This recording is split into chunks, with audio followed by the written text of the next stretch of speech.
JBNN to keep you informed. I'm Michelle Jones, and in the news, farmer killed at home in Clarendon by a gunman posing as police. A farmer was shot and killed by men posing as cops in New Longville, Clarendon, early Friday morning, the police say. The deceased has been identified as 42-year-old Tyrone Davis, also known as Ilroy of Line District in New Longville. It is reported that about 1:30 a.m., Davis and his family were awakened by loud bangs at the door to their house and shouts by two voices saying, "Davis, police, open up."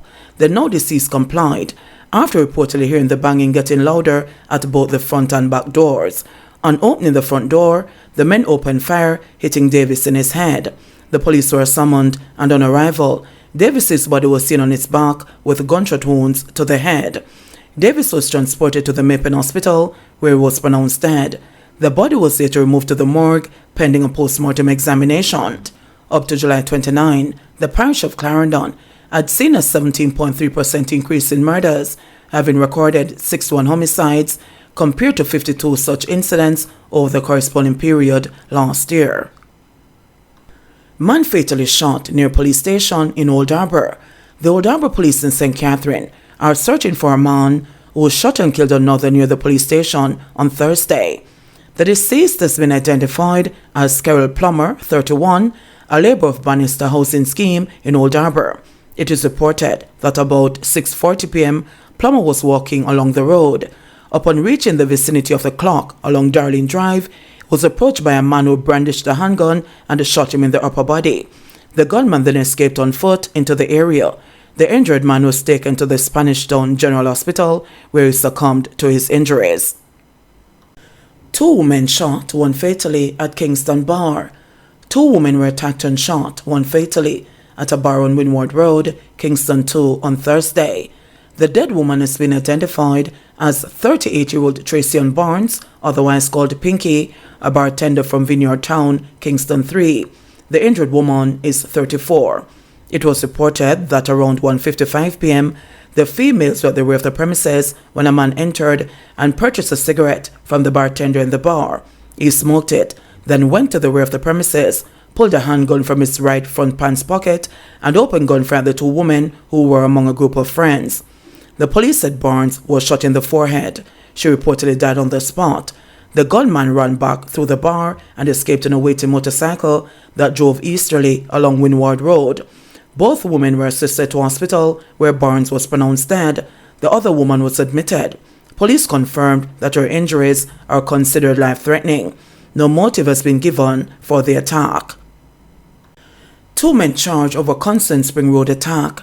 The St. Andrews Central Police have arrested and charged two men in relation to an attack on a man on Constant Spring Road. They are 20-year-old Stephen Alstead, a student of Pandora Crescent in Kingston 11, and a 21-year-old Rashawn Minot, unemployed, of Bayview Boulevard, Bullbane, St. Andrew, who are charged with wounding with intent.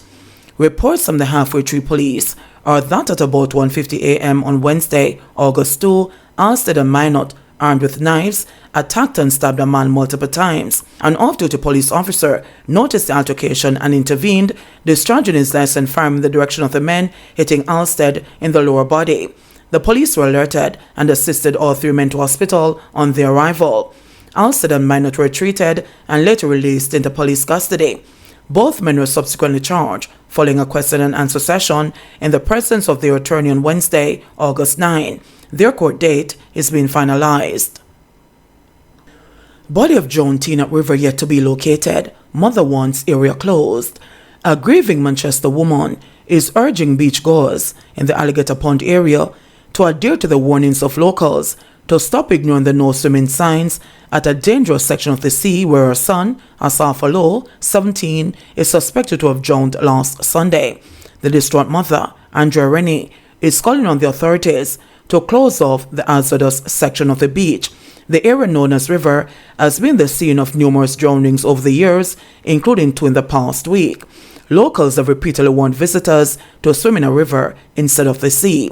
They need to close off that place so that nobody else doesn't drown in it. Nobody's supposed to be going in that water. So tell the Prime Minister, Mr. Andrew Holness, that he needs to do something about it, Rennie said in an interview on Thursday. Coming down here and covering the story, And putting it on the news ain't going to solve the problem. So we need to get the authorities to close it off. Make my son be the last one, she added. Low, a resident and mechanic of Endeavour District near Mile Gully, Northwest Manchester, is suspected to have drowned at the dangerous spot. A police report said about 2:30 p.m. on Sunday, Low and his friends went swimming at a beach in Alligator Point when he reportedly got into difficulties and was seen sinking underwater. Efforts to recover his body up to mid-afternoon Thursday have so far been unsuccessful. The incident follows last week Monday's suspected drowning of Canadian Trevino Sutherland, 23, at Alligator Pond Beach. A police report said about 5:30 p.m. Sutherland, a warehouse worker from Ontario, and his family members visited the beach. While swimming, Sutherland encountered difficulties. Police said he was rescued by a passerby who attempted to resuscitate him, but all efforts failed. He was pronounced dead at the Mandeville Regional Hospital, about 18 miles from the beach. In the meantime, it is understood that Lowe relocated from his family home in Endeavour near Mile Gully and was working as an apprentice at a body shop in the corporate area. Rennie is hoping that her son's body will be recovered. Me as a mother, in my position now, tell me what you would do. It's been 4 days, she said before breaking down in tears. Right now, I have 2 other kids. I don't know what to do right now, she added. Cassandra Yvette Levy, who fostered Lowe, described the teen as respectful. I'm his second mother. I'm the one who raised him. Both of us are having it hard. And the kids, she said. Him have manners. If you come in at the district, people will tell you he was quiet and humble, she added. Family grieves as missing woman found dead. Overcome with a mixture of grief and anger over the gruesome killing of a loved one, a Bull Bay St. Thomas woman is imploring persons to desist from covering up and protecting their relatives who are involved in wrongdoing. The woman's relative is Titsy Bani, 39, whose body was found in a ditch wrapped in a sheet on Wednesday in Grandspin Heights, St. Thomas. Bani was reported missing on Monday after she failed to return home on Sunday after visiting a nail technician in Yalos. Father God may so, but him sure. And everybody for them are going to feel it when Father God at work. You see this will happen? It's not the first them to do this. And the woman and mother knows so them stay and accommodate them. People don't just get up one day and decide to turn rapist and killer. Only if you stop it, man, she said. During a visit to Bani's home, a few of her relatives sat under a tree. Their eyes were swollen from crying and they all wore despondent expressions. When we go out for search for her, I still expect her to come back home. I never expect this. Them do what they want to do with her and leave her naked. Her mouth was gagged and her hands and feet tied. It was horrible. The only thing that she had on her was her phone case and a water bottle, a relative said. One of Bani's cousins said they partied on Saturday night and planned to chill in their yard on Sunday evening, as neither had to work on Independence Day. About 8 a.m. is here Sunday, and we talk about the night before. She said she was going to do her nails. We chat little, and before she leaves, she said, "Me must remember so we're going to sit down under the tree and drink rum in the evening, and I shouldn't go to sleep," she said. The relative said calls to Bani's phone went straight to voicemail later that evening, and although it was odd, she initially thought that Bani could not get cell service. Me say me go get a look at rest, but me realize that she no come knock my window or anything. Me say maybe she come and cock up and watch TV on her phone. Or suppose come later and say, "Oh, much gone for a morning and no come back." Me call the phone again and it go voicemail again, she said. Early Monday morning, Bani's cousin said that when she knocked on her door and got no response, she grew concerned. Won't you not sleep out no matter what? Me know this not right, and my stomach start feel tight and me start sweat uncontrollably, and me go station and report it. When me make the report, me still call her phone and I still voicemail, she said. The relative said she contacted the nail technician, who told her that Bani had gotten her nails done and even showed her video footage of her leaving the establishment. On Tuesday, missing person flyers began circulating of Bani, and on Wednesday, family members launched a search party. The search led to the gruesome find. She was a loving person. She was the life of the party, and all when music now play, she a dance. She don't have no enemies and everybody know her, and that is why so much people went and searched for her, the relative said. More water solutions coming for St. Catherine. For decades, the northeastern section of St. Catherine has struggled with a persistent water crisis, and despite the residents' calls for help from various parliamentary representatives, the long-standing problem has remained largely unresolved. Recent efforts have resulted in slight improvements, and on Thursday, there was promise for better through the Rural Resilience Tank Program to come on stream in September. A number of key stakeholders toured two water systems in the area and scrutinized existing infrastructure while highlighting work needed to provide service that better suits the resident thirst for water.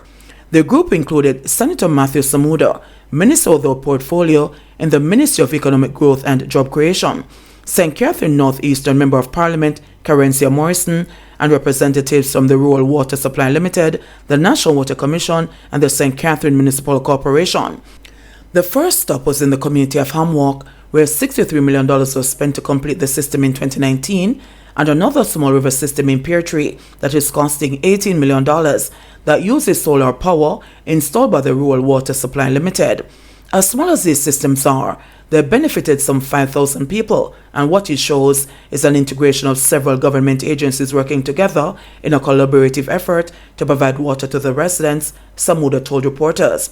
But we also see very clearly the challenges that we face. It is no secret that the cost of the National Water Commission to provide water to Jamaican households is in excess of $1 billion, added Samuda, who noted that the cost was unsustainable. Even though the cost to provide water to the area is significant, the minister said the government must work with the Jamaica Public Service Company Limited while creating renewable energy initiatives to reduce electricity costs so that more Jamaicans can benefit.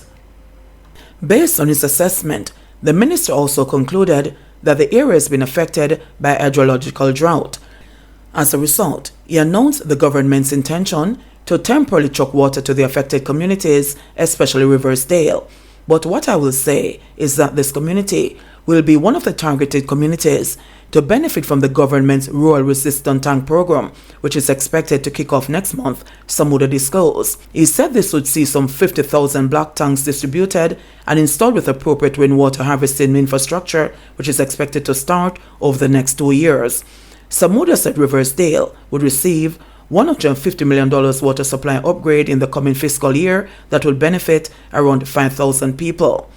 According to him, the engineering solutions and the source solution that will provide potable water regularly and in the volume that is required have been looked at, and against that background, he can make a commitment. He attributed the challenge of a comprehensive solution to the water crisis in St. Catherine North Eastern and Jamaica primarily to financial constraints.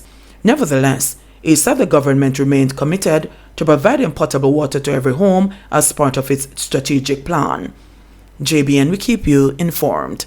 Please remember to subscribe, like, share, leave us a comment, and click the notification bell to receive our daily news items.